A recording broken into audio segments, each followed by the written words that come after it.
vidéo qui sera un nouveau vlog. Je vous emmène avec moi pendant une semaine pour vous parler de lecture et de plein de petites choses, mais principalement de lecture, hein, on est d'accord. Cette semaine, j'ai à nouveau utilisé mon compagnon pour choisir ma prochaine lecture. Donc vous avez vu hein, une petite pile à lire de livres que j'avais très envie de lire. Et c'est mon compagnon qui a choisi, et donc dans le train j'ai découvert le livre. J'ai mis des livres que j'avais envie de lire, la plupart faisaient partie, convenaient bien pour la semaine 3 du Black November, à savoir un livre, donc cette semaine il faut lire un livre inspiré d'une histoire vraie ou un thriller judiciaire. J'en ai mis quelques-uns qui correspondaient donc à cette catégorie, mais j'ai mis aussi d'autres livres que j'avais envie de lire, que ce soit des services presse ou des livres que j'avais vraiment très envie de lire. Quand j'ai découvert la sélection de mon chéri, j'avais été un tout petit peu déçue parce que j'étais certaine qu'il allait choisir un ou l'autre livre, mais pas celui-là, et du coup j'étais un tout petit peu déçue, mais je vous avoue que je l'ai commencé et franchement je l'aime bien. Il s'agit de L'écarisseur de Nadine Matheson et c'est sympa parce qu'en plus c'est un livre que je dois lire assez prochainement pour faire une chronique, donc j'ai un délai pour ce livre et donc c'est cool parce que du coup c'est bien que je le commence. Ici on va suivre un personnage féminin, Henley, donc Angelica Henley, n'importe quoi, Henley, qui travaille en tant qu'inspectrice, je crois qu'on est en Angleterre, et elle va être chargée d'une enquête assez particulière, parce qu'au début du roman, on va découvrir différentes parties de cadavres. Donc tu as une dame qui découvre un bras, puis tu as un groupe d'enfants qui découvre un torse, et puis tu as un autre gars qui découvre une jambe, vous voyez. Et donc l'enquête, ça va être de savoir qui est cette personne, et voilà. Et donc notre inspectrice, là, Angelica Henley, elle a un stagiaire qui doit travailler avec elle, ça l'emballe pas trop, c'est un peu classique, ça souvent dans des films ou dans des livres. Hein. J'ai vu dernièrement, c'était quoi, dans Octobre c'est pareil, hein. Dans Octobre il y a un gars, elle a pas envie, l'héroïne n'a pas du tout envie de travailler avec lui et il est là, donc elle doit se le farcir. Et il y a souvent ça quand même, je trouve, ou alors c'est l'inverse, hein, c'est un homme et puis c'est une femme. Alors est-ce qu'il y aura une romance? Je ne sais pas, c'est pas le but. Ici on parle vraiment de petits bras coupés, de petites jambes coupées, c'est un peu ça qui m'emballe, hein. Romance je m'en fous un peu, mais s'il y en a une, pourquoi pas. J'aime bien pour le moment, je suis pas très loin, je suis au début de l'enquête, je passe un bon moment, donc je pense que ça va être une chouette lecture. Alors ça, par contre, ça rentre pas du tout hein, dans le cadre d'une histoire vraie. Alors peut-être que c'est inspiré d'une histoire vraie, mais je ne l'ai pas vu, c'est marqué nulle part, donc ce serait bien, hein, comme ça je valide ma semaine. Mais j'ai aussi prévu cette semaine de me lire le Donato Carisi, donc quand j'aurai fini celui-là, je vais lire le dernier Donato Carisi qui est inspiré d'une histoire vraie, donc je suis trop contente. Pour ça, il faut que je termine ma lecture. Surtout que je suis pas dans une seule lecture, hein, je suis dans plusieurs lectures. J'ai commencé, vous l'avez vu dans le vlog précédent, j'ai commencé Tu me manqueras demain de Heine Backade, qui est un roman ici danois, si je me trompe pas. À chaque fois je me trompe au niveau du pays. Non, c'est norvégien Isabelle, bravo. Donc ici on est également dans une enquête policière. Alors j'avais un petit peu peur de confondre les deux, c'est pas vraiment le cas parce qu'on est vraiment dans quelque chose de très différent. Mais voilà, si je commence à confondre les deux histoires, je crois que j'en laisserai un de côté. On va suivre un personnage qui était enquêteur dans la police des polices et... il est en prison, donc il a passé quelques années de prison, il a même fait une tentative de suicide en prison. Et ici, là, au début du roman, il sort de prison et il va être contacté par son psychiatre qui va l'emmener dans une enquête, en fait, puisqu'il y a quelqu'un qui a disparu et il veut qu'il aille faire des petites recherches. Donc je sais pas trop ce que ça va donner. On est avec un héros un peu borderline, déjà il a fait de la prison, il est un petit peu addict à tous ces médicaments qu'il doit prendre parce qu'il a beaucoup de douleurs, notamment comme il a fait une tentative de suicide, ça a laissé certaines séquelles. Donc voilà, je passe un bon moment dans les deux lectures pour le moment, je ne suis pas très loin non plus. Je suis toujours aussi en train de lire, hein, je lis 10 choses à la fois, je pense que c'est pas nouveau. Je suis toujours en train de lire Mrs England, je suis au tout début, pareil depuis le dernier vlog, puisque je filme en fait le même jour. Hein. La fin du dernier vlog coïncide avec le début, enfin c'est le même jour. Donc voilà, j'ai pas tellement avancé, mais on est dans un univers un petit peu... presque gothique en fait, puisqu'on a une héroïne qui arrive dans une demeure et qui va travailler dans cette demeure pour s'occuper en tant que nourrice des enfants de la maison, et je sais pas trop hein, ce qui va se passer puisque je suis vraiment au tout début. Et sinon, une des lectures qui est prévue pour décembre, alors ici à l'heure où vous voyez cette vidéo, on est fin novembre, je ne sais même pas quand, j'ai prévu au mois de décembre de lire les contes de Noël de Charles Dickens. Parce que, voilà, j'avais envie de me faire un calendrier de l'Avent livresque donc de lire un livre un petit peu tous les jours jusqu'à Noël. Et je pensais à une romance de Noël et puis je trouvais pas, j'avais envie de lire 25 Days Before... Non, Till Christmas, un truc comme ça, qui est un roman en fait qui est connu aux États-Unis, en Angleterre, je sais pas si c'est américain ou anglais, c'est un livre, je pense, qui est censé être feel good de Noël, avec une couverture, je vous mets la couverture ici, une couverture vraiment qui donne l'impression que ça va être une romance de Noël. Et franchement, je crois que c'est fait pour être lu avant Noël. Et en fait, j'ai lu tous les avis sur Goodreads de gens qui disent que, en fait, c'est hyper déprimant, on va parler de deux personnes qui ont perdu quelqu'un dans leur vie, et ça va être un peu déprimant. Et je vous avoue, j'ai pas envie de lire ça, j'avais envie d'un petit truc un peu romance de Noël. Donc je pense que je vais me procurer une romance de Noël de cette année, ou relire un Johanna Boulouri, parce que franchement c'est l'autrice que je préfère pour les romances de Noël, que j'ai déjà. Voilà, je sais pas si je fais avec ce que j'ai déjà fait, ce que j'ai déjà lu, ou si j'achète une nouvelle romance de Noël. Ça, ce sera pour la romance de Noël, mais je n'ai toujours pas ma lecture, enfin voilà, calendrier de l'Avent. Et j'ai vu qu'il y avait une youtubeuse, alors je ne sais plus son nom exactement, qui fait, je vais essayer de retrouver son nom, qui fait un challenge en fait de lecture, qui fait une lecture commune en soi, mais j'aime pas dire lecture commune parce que comme je suis nulle pour les lectures communes, j'ai peur que ça me porte malheur. Donc on a une youtubeuse, je vais essayer de retrouver son nom, qui fait un challenge de lire A Christmas Carol, donc les contes de Noël. C'est Books and Things. Et en fait, elle fait une lecture commune jusqu'à Noël. C'est trop bien. Je sais pas si c'est Noël ou Nouvel An, je sais plus. Mais en tout cas, c'est vraiment trop chouette parce qu'elle a découpé le livre. Alors moi, je l'ai commandé en anglais. Il était vraiment pas cher. Je vais essayer de le lire en anglais. Et si j'ai vraiment du mal, je l'ai ici en français. Dans une chouette édition que je vais trouver en seconde main. Et donc au pire, je pourrais, voilà, si je comprends pas certaines choses, je pourrais regarder aussi la version française, mais je suis trop contente, j'ai trop hâte. Et voilà, donc je vous disais dernièrement que je n'avais pas encore envie d'être à Noël, j'étais encore dans le mood d'automne, et là je commence à sentir les appels des petites lumières, les appels des choses de Noël, des thés de Noël et tout ça. Ça commence, mes calendriers de l'Avent là... j'ai hâte de commencer à les ouvrir, donc ça commence, j'ai envie petit à petit d'être à Noël, et peut-être qu'à la fin de ce vlog, je serai en mode bonnet de Noël et tout le bazar quoi. Je vais arrêter de parler parce que j'ai l'impression de dire beaucoup de choses pour ne rien dire, je vais retourner à mes petites activités, je vous fais de gros bisous, et à bientôt, et à la prochaine prise. Hello, je vous retrouve un petit peu décoiffée, après avoir fait du shopping, donc je vais vous montrer quelques petites choses. Avant tout, je voulais vous dire que j'ai avancé un petit peu dans ma lecture de L'écarisseur de Nadine Matheson et je passe un super chouette moment, je suis page 65. L'enquête est ouverte sur cette découverte de membres coupés, hein. Et donc c'est cool, moi j'aime bien, je passe un bon moment, on découvre un petit peu plus sur la vie privée de l'inspectrice et aussi la vie privée de son stagiaire. Je trouve ça vraiment chouette pour le moment, je passe un super moment, donc page 65, je suis contente, vraiment. Alors, ça c'est au niveau de mes lectures, je peux pas vous en dire plus, je suis page 65 aussi. J'ai été faire un petit peu de shopping, je me suis un petit peu promenée dans Bruxelles et je suis allée dans un magasin qui fait... Alors je sais plus comment s'appelle ce magasin, mais c'est près de Stéphanie, avenue Louise, tout ça. C'est un magasin qui fait tous des produits belges, donc qui vend des créations belges. Et au fond du magasin, chose que j'ai découverte avec grand plaisir, il y a un pêle-mêle. En fait, voilà, c'est pas trop loin du magasin Schleiper notamment, il y a quoi encore, je crois qu'il y a le Palais d'été pas très loin, enfin voilà, c'est un magasin, je sais même plus le nom, mais il y a un pêle-mêle derrière, donc moi j'étais là, oh là là là là là là. Je suis donc rentrée, j'ai un petit peu regardé et je suis tombée sur un livre, j'étais trop contente parce que c'est un livre qui est dans ma wishlist. Et je pense même qu'il est dans ma wishlist de VO. Il s'agit de Page et compagnie, mais en VO. Je suis trop contente. J'ai flashé sur la couverture. J'ai fait « Ah, je connais cette couverture !» Trop bien. Je suis super heureuse. J'ai trouvé en VO. C'est un petit livre jeunesse qui nous parle en fait d'une petite fille qui peut voyager dans les livres. Et c'est beaucoup trop chouette. Et je pense qu'il a été traduit en français. Et regardez, enfin, il est magnifique. Et comme c'est un livre pour enfants, je pense que ça va être assez évident à lire en anglais. Et regardez la couverture. C'est trop beau, je suis trop fan. Alors, petite chose, je ne savais pas, mais en fait, c'est un tome 2. où il y a des choses parfois bizarres dans les livres, j'essaie d'inspecter les tâches. En fait, je vais pas trop les inspecter. Voilà.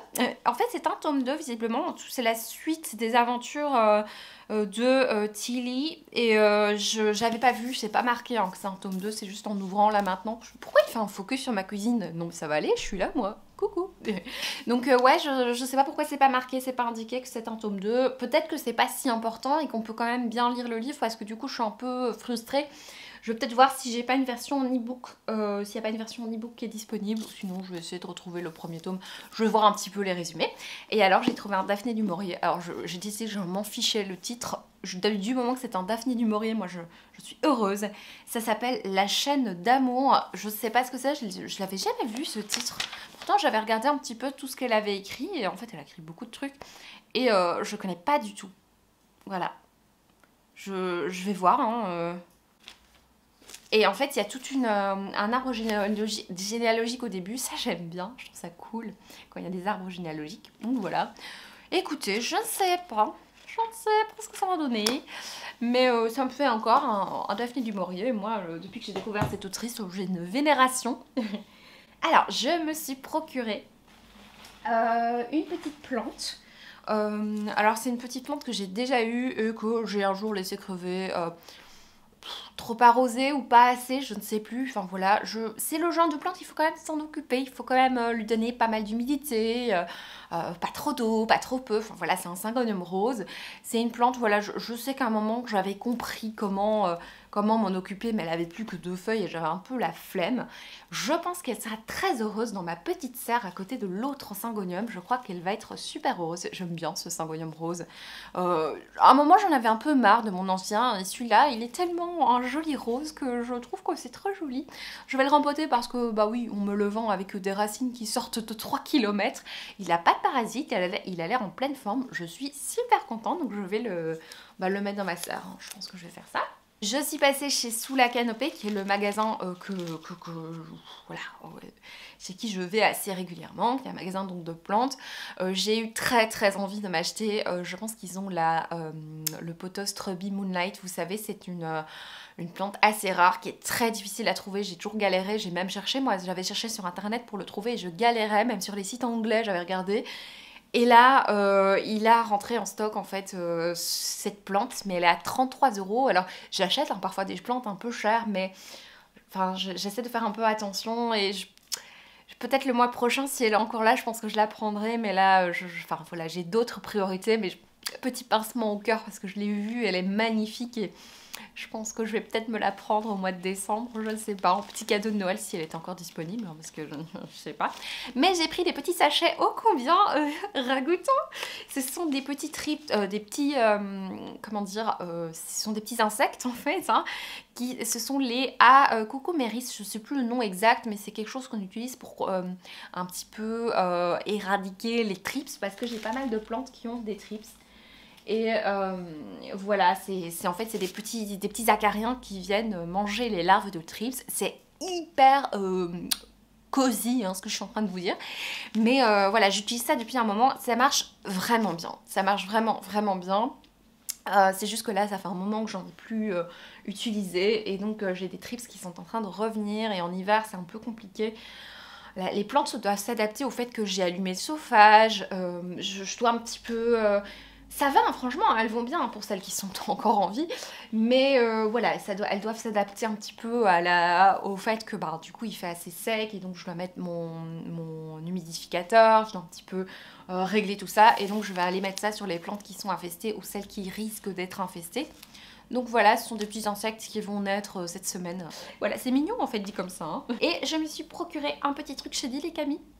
C'est un truc que j'aime bien, que j'avais jamais acheté, que j'aime bien voir chez les autres. Je trouve ça hyper envoûtant et je sais pas pourquoi je l'ai jamais acheté. Je me souviens quand je travaillais un moment chez Nature et Découverte, on en vendait. Et ils en ont des très jolis chez Nature et Découverte aussi.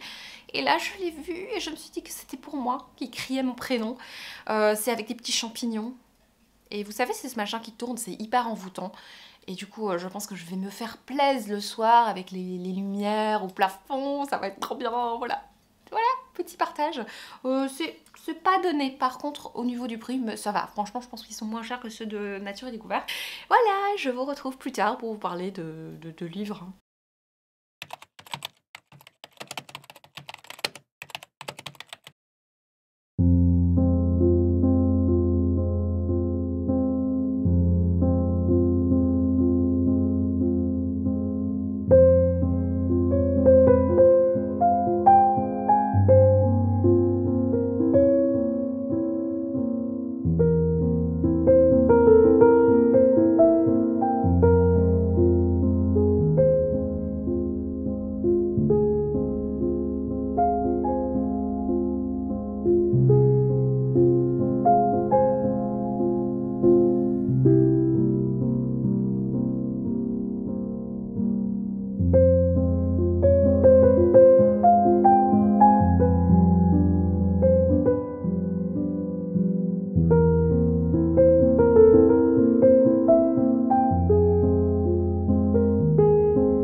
Salut, je vous retrouve pour vous parler de certaines petites choses.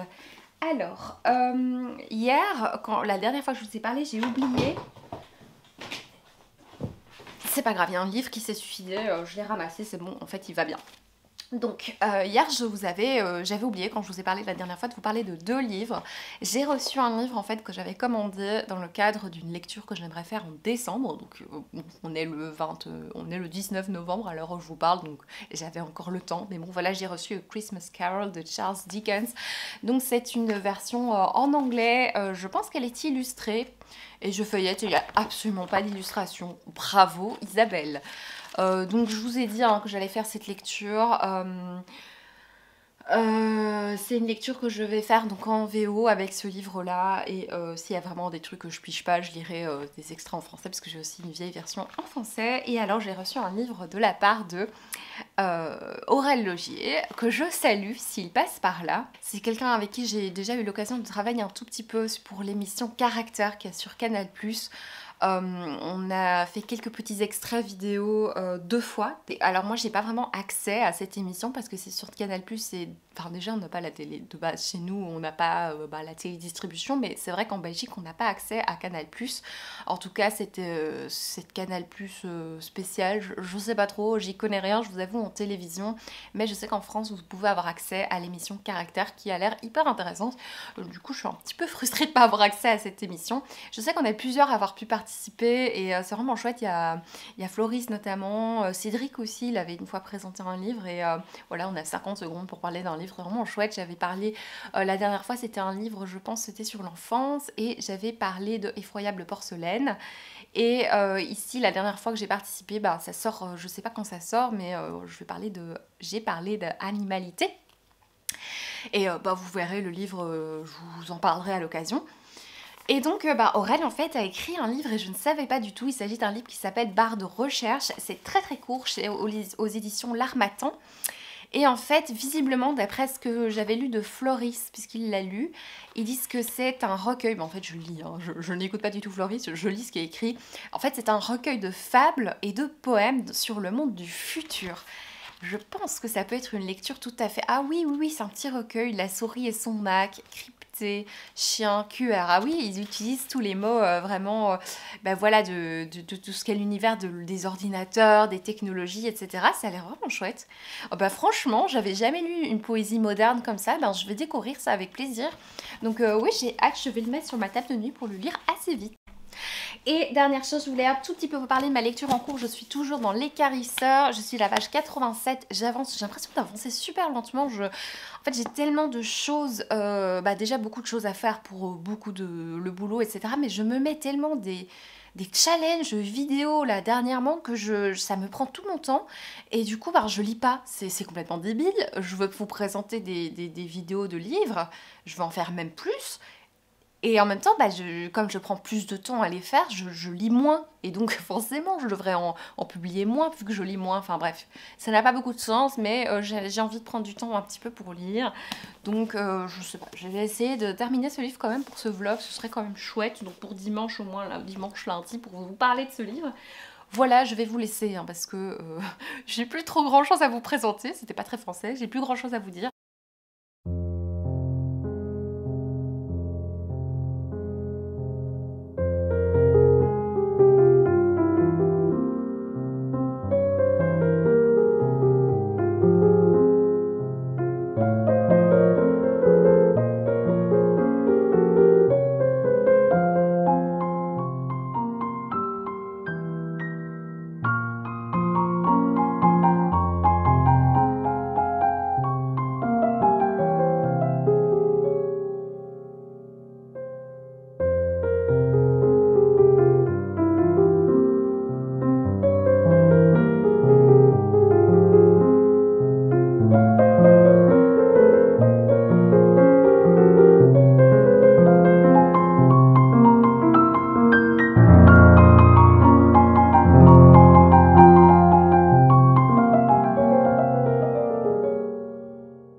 Salut! Je vous reviens doucement pour clôturer ce vlog et vous parler de certaines petites choses. Donc je vais commencer par le blabla et puis je vais vous terminer par deux livres que j'ai lus durant cette semaine. Donc je suis trop contente d'avoir lu 2 livres parce que c'était pas gagné, hein, vraiment.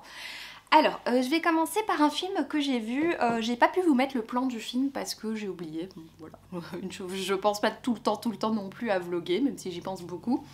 J'ai vu le film Les Proies, puisque je vous avais dit dans une de mes piles à lire. Alors, je cherche le livre. Ouais.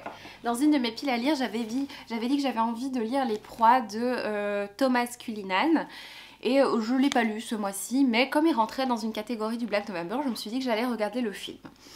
Et j'ai regardé le film et je vais vous raconter un petit peu ce que ça raconte. Hein. Donc on est en pleine guerre de sécession, on va suivre différentes jeunes femmes qui vivent dans un pensionnat et donc elles sont donc pendant la guerre, hein, elles s'occupent comme elles peuvent hein, en tant que femmes à cette époque. Et un jour, une des jeunes pensionnaires va découvrir dans la forêt un jeune homme qui est très blessé, c'est un jeune homme qui fait partie de la troupe ennemie et elle va décider de le recueillir et donc il va se retrouver lui dans un pensionnat pour jeunes filles et je vous en dis pas plus. Alors, c'est un livre qui a été déjà adapté une première fois en 1971 avec Clint Eastwood dans le rôle principal. Moi j'ai vu l'adaptation de 2017 avec Colin Farrell. Alors déjà, je trouve pas le jeu d'acteur de Colin Farrell formidable, mais bon, ça, on va passer outre. Le film, vraiment, aux 3/4, je pense, du film, j'ai dit à mon compagnon, j'en peux plus, vraiment, je n'ai pas du tout aimé, j'ai trouvé ça insipide à mourir, vraiment. J'ai détesté, même le jeu d'acteur était... Ah, je me suis ennuyée tellement, il se passait rien et quand il se passe quelque chose, c'est tellement abracadabrant, on n'a pas le temps de développer les personnages, je trouve dans le film, ça va très... En fait, il se passe presque rien, mais en même temps, il se passe beaucoup de choses à la fois dans la tête des jeunes femmes et je trouve qu'on ne développe pas vraiment les personnages et du coup, tout arrive comme ça, tu te dis, mais pourquoi? Mais pourquoi? Alors que je suis sûre, dans un livre de cette épaisseur, on a le temps d'approfondir les personnages, on a le temps d'expliquer qui est qui, etc. Alors que vraiment dans le film, j'ai pas lu le livre, mais je suis certaine qu'il est infiniment meilleur que le film que j'ai vu. Même Nicole Kidman, qui je trouve être une bonne actrice, j'ai trouvé mauvaise dans ce film. Je suis vraiment méchante, mais... Vraiment, en plus tout est très sombre, bon ça c'est un choix effectivement esthétique, mais tout est très très sombre, donc il y a des moments où limite on voit pas très bien ce qui se passe, ou alors il faut que je règle l'éclairage de mon ordinateur. Mais vraiment, je suis vraiment très très déçue par cette adaptation, et du coup j'ai arrêté. Je l'ai arrêté aux 3/4 et j'ai dit à mon compagnon, écoute, regarde la fin tout seul, mais moi franchement ça me dit rien, et... pour tout vous dire, il a toujours pas regardé la fin de cette adaptation alors qu'on l'a commencé il y a une semaine. Donc ça c'est pour Les Proies, super. Avant de vous parler des livres que j'ai lus, je voulais juste vous dire une petite chose. Enfin, c'est pas très intéressant. Dans un des plans, vous avez vu que je regardais un calendrier de l'Avent. Alors je commence à me mettre petit à petit dans l'ambiance de Noël, mais tout doucement, vraiment, je fais ça mollo, mais comme je dois préparer des concerts de Noël, des bazars avec les élèves, etc., du coup, forcément, je me mets dans l'ambiance. Mais je sais que les années précédentes, comme j'avais une boutique, je sais qu'au début novembre, j'étais déjà dans le mode Noël, forcément, puisque comme j'avais la boutique, je présentais des produits de Noël, je devais les faire déjà, même en octobre, donc voilà, c'est pour ça que j'ai toujours été très tôt dans l'ambiance de Noël. Ici, j'en ai vraiment profité, je profite encore de cette ambiance d'automne que j'aime tant. Mais début novembre ou fin octobre, j'ai investi dans un calendrier à l'Avent, et pas que dans un d'ailleurs. Voilà, bravo. Comme chaque année, on refait un calendrier de l'Avent avec mon amie Céline, donc on s'offre des petites choses, donc on a préparé ça durant le mois d'octobre et le mois de novembre, surtout novembre pour ma part. Et voilà, on va ouvrir ça tous les jours du coup du mois de décembre. Alors je ne sais pas si je vais forcément ouvrir tous les jours dans des vlogs, donc je ferai des vlogs, je vous ai dit durant le mois de décembre. J'en ferai pas forcément plus que d'habitude, en tout cas pas plus qu'en novembre. En novembre j'en ai fait un par semaine, ce sera un par semaine en décembre également. simplement je n'ai pas le temps d'en faire un tous les jours, déjà un par semaine ça me demande énormément de temps. Voilà, j'aime bien ça, c'est quelque chose que j'ai vraiment envie de faire avec l'ambiance de Noël, ça va être trop chouette, mais du coup je voulais vous dire que je vais peut-être pas forcément ouvrir tous les jours les cases de mes calendriers de l'Avent, parce qu'il y a aussi un côté, comme ce sont des cadeaux d'une amie chère, j'aime bien être toute seule dans mon petit cocon et l'ouvrir le matin dans mon lit ou le soir dans mon lit, vous voyez ce que je veux dire. Et c'est un moment un peu entre elle et moi en fait, et voilà, peut-être que je vous montrerai bien sûr quelques petites choses, mais voilà. Je sais pas pourquoi je vous raconte ça, mais je vous le raconte quand même. Et aussi, donc cette année, j'ai craqué sur le calendrier de l'Avent du Prince au Petit Pois. On s'est influencé l'une l'autre avec Céline parce qu'on est toutes les deux très très fans de ce que fait Emma. Et vraiment, ça fait des années que je commande sur la boutique d'Emma et c'est vrai qu'on avait envie de la soutenir. Donc on a commandé son calendrier de l'Avent. C'est un petit budget, je vous avoue que j'ai jamais investi dans un calendrier de l'Avent aussi cher. Mais je pense vraiment que c'est peu cher par rapport à tout le travail qu'elle fait. Et donc on a vraiment hâte toutes les deux, je pense, de l'ouvrir. Et alors, je voulais quand même un calendrier de l'Avent, mais vraiment n'importe quoi. Donc je me suis acheté celui de Tea Tower. Alors il rentre pas dans le plan, c'est marrant parce qu'en fait je pensais pas qu'il serait si gros. Il est énorme, je pensais vraiment pas qu'il serait si grand. Tea Tower en fait c'est une marque de thé belge. C'est une marque sur un site sur lequel je commande de temps en temps. Ils sont basés à Namur je pense, en tout cas ils ont une boutique à Namur. Et en fait ce sont des thés donc belges, c'est une petite maison belge qui propose des thés un petit peu de tout vraiment, mais très parfumés pour le coup. Par rapport à Chahuté par exemple, les goûts sont beaucoup plus doux chez Chahuté. Tea Tower c'est très parfumé, c'est un peu leur caractéristique. Ils ont des thés bio et des thés non bio et cette année j'ai décidé d'acheter leur calendrier de l'Avent aussi pour des raisons vraiment pour avoir le calendrier de l'Avent hein, on est bien d'accord, mais aussi parce que j'ai commandé 2 fois chez eux. C'est déjà arrivé qu'il y ait des thés que j'achète que je n'aime pas forcément alors ou que j'aime bien mais sans plus, et du coup ici ça va me permettre de tester et de voir ceux que je peux éventuellement racheter pour ne plus en acheter que j'aime moyen. Donc c'est aussi un peu pour mes futurs achats de thé. Je vous avoue qu'au départ j'avais voulu prendre celui de la marque Chahuté, mais visiblement, parce que ce sont vraiment, je crois qu'ils font partie de mes thés préférés, mais malheureusement la marque Chahuté je pense qu'ils n'en font pas. Ils en vendaient un sur le site mais je pense que c'est Daman Frères et je suis pas non plus une grande fan de Daman Frères, Mariage, enfin tous ces thés grande distribution, même s'ils sont un peu plus raffinés que des tunings etc, ça reste quand même du thé pas forcément hyper écolo, et donc je préférais quand même acheter le Tea Tower bio, même si on est bien d'accord que je me contredis très fort parce qu'un calendrier de l'Avent ça reste un emballage, certes en carton, mais je pense qu'à l'intérieur il doit y avoir du plastique, quoique je ne suis pas sûre, mais les petits sachets sont emballés individuellement, vous voyez ce que je veux dire, ça n'a aucun sens de parler d'écologie et d'acheter un calendrier de l'Avent, je suis bien d'accord. Hein, mais je préférais quand même investir dans un calendrier de la marque Tea Tower que d'acheter un Palais d'été ou Kusmiti ou que sais-je. Voilà.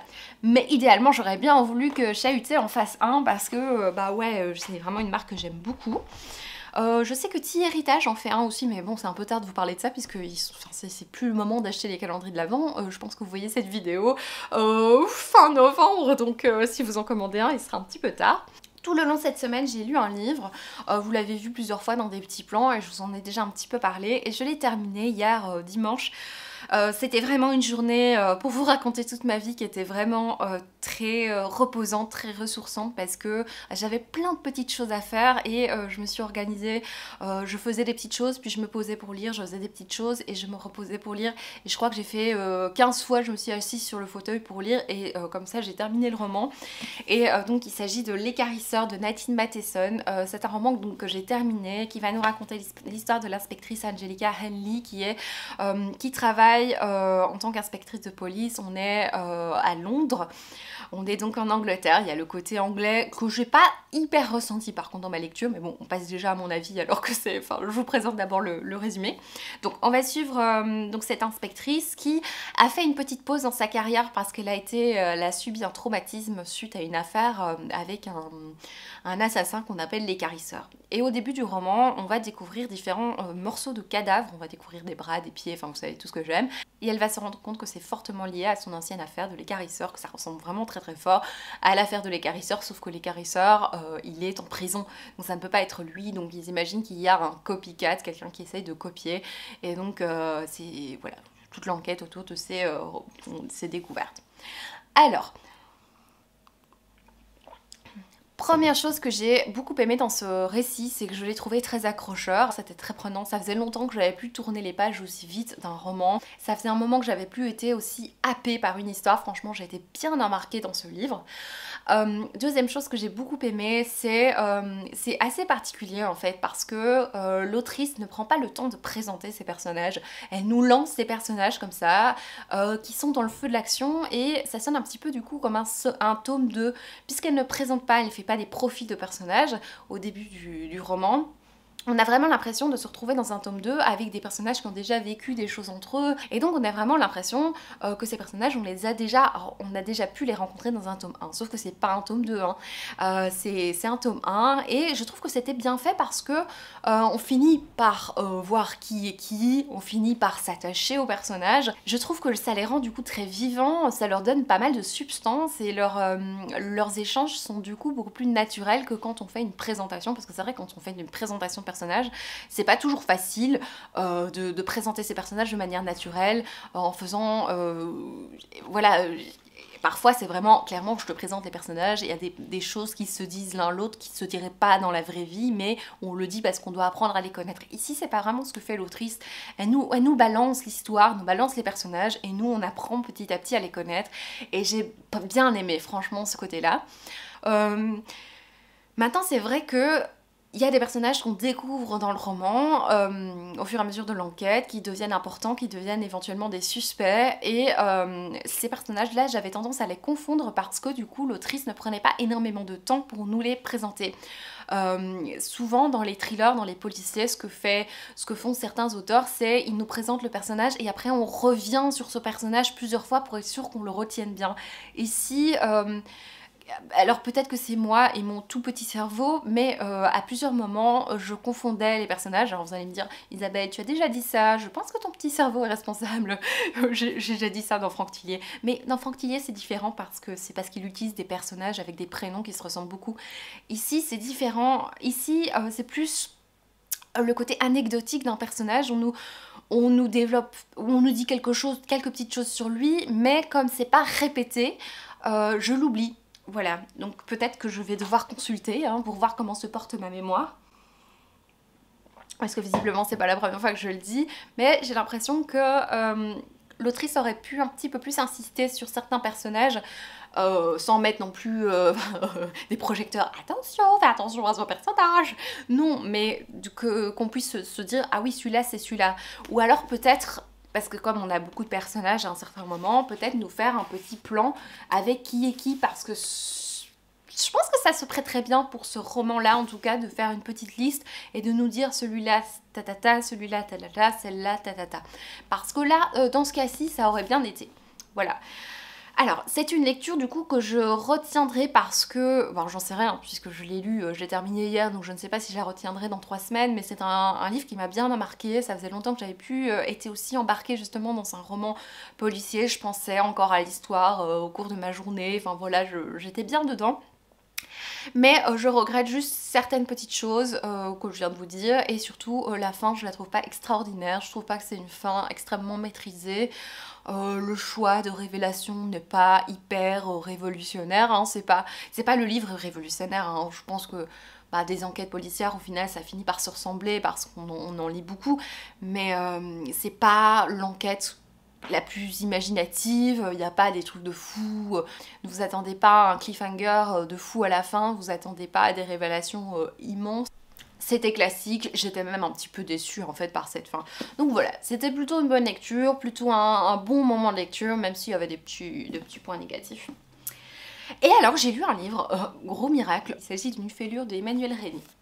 Alors, je n'ai pas été me renseigner sur ce livre pour voir si ça avait un aspect autobiographique. Ce n'est pas écrit ici que c'est de l'autobiographie, mais ça pourrait, mais j'espère que non, hein, sincèrement, pour l'auteur. Mais voilà, je vous avoue que j'ai pas forcément envie de savoir, je vous ai déjà dit, moi, quand ça touche les auteurs, quand ça des choses un peu intimes, un peu, ouais c'est ça, un peu profonde, j'ai toujours un petit peu une espèce de pudeur en fait qui m'empêche de me poser des questions sur la vraie histoire de l'auteur, parce que je trouve ça bon, ouais, j'ai pas envie de... S'il le met pas autobiographie, je me dis qu'il y a une raison. Et peut-être que c'est pas du tout une autobiographie, que c'est l'histoire de quelqu'un qui n'existe pas.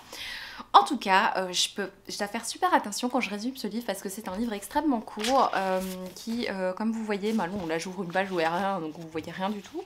Mais comme vous voyez, donc c'est des strophes, enfin c'est des toutes petites pages où il n'y a presque rien d'écrit parfois, donc c'est très court.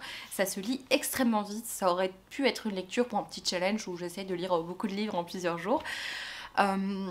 C'est un livre, j'essaie de faire attention à mon résumé, qui va nous raconter le récit d'un jeune garçon, le récit de l'enfance d'un jeune garçon, sous forme un petit peu d'un conte. Alors je peux pas trop vous révéler parce que il y a différentes parties dans ce roman et je trouve qu'il y a un aspect un peu, il y a un effet un peu de surprise dans ce roman, donc forcément je dois me taire à partir de maintenant.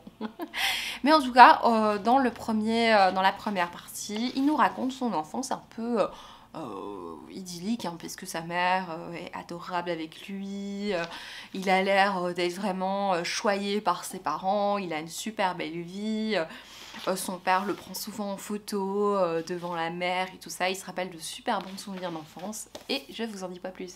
Oh, oh, oh. Voilà, je peux pas vous en dire plus en fait parce que c'est vraiment très particulier. En effet, on dit que c'est un... Est-ce qu'il faut lire le résumé? En fait, je trouve que le résumé en dit beaucoup.